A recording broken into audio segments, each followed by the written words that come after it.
الشيطان الرجيم بسم الله الرحمن الرحيم ياسين والقرآن الحكيم إنك لمن المرسلين على صراط مستقيم تنزيل العزيز الرحيم۔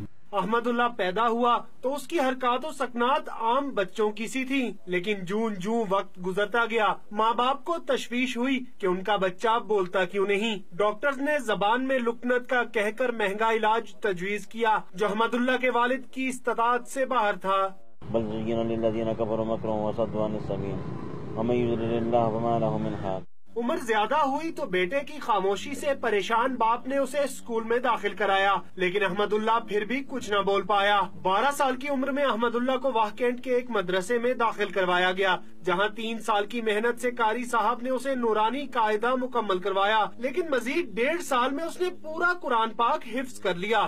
رحمانی قاعدہ ہوتا ہے جو عام بچہ 15 سے 20 دن کے اندر اس کو کور کر لیتا ہے، وہ اس نے تقریباً 3 سال میں ختم کیا۔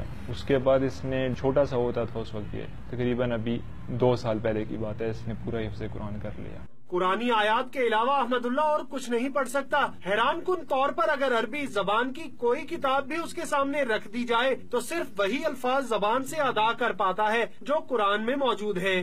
بغیر قرآن شریف سے کوئی بات بھی نہیں سنتے، کوئی گھر میں بھی بیٹھا یا کرتا یا 1 مہینہ بھول بھی نہیں سکتے، روٹی دے دو یا چھ دے دو یا پانی دے دو، کچھ بھی نہیں سکتے۔ احمد اللہ روزانہ 14 گھنٹے قرآن پاک کی تلاوت کرتا ہے، یہاں تک کہ مدرسے سے فارغ ہو کر والد کے لکڑی کے ٹال پر جاتا ہے تو وہاں بھی جیب سے چھوٹا قرآن پاک نکال کر پڑھنا شروع کر دیتا ہے۔ جو زندگی بھر کوئی زبان سیکھ سکا نہ بول سکا، اس کا قرآن پاک کی تلاوت کرنا اور اس کو حفظ کر لینا کسی معجزے سے کم نہیں۔ کیمرہ مین مدثر داؤد کے ساتھ فہد چودھری، ڈان نیوز، واہ کینٹ۔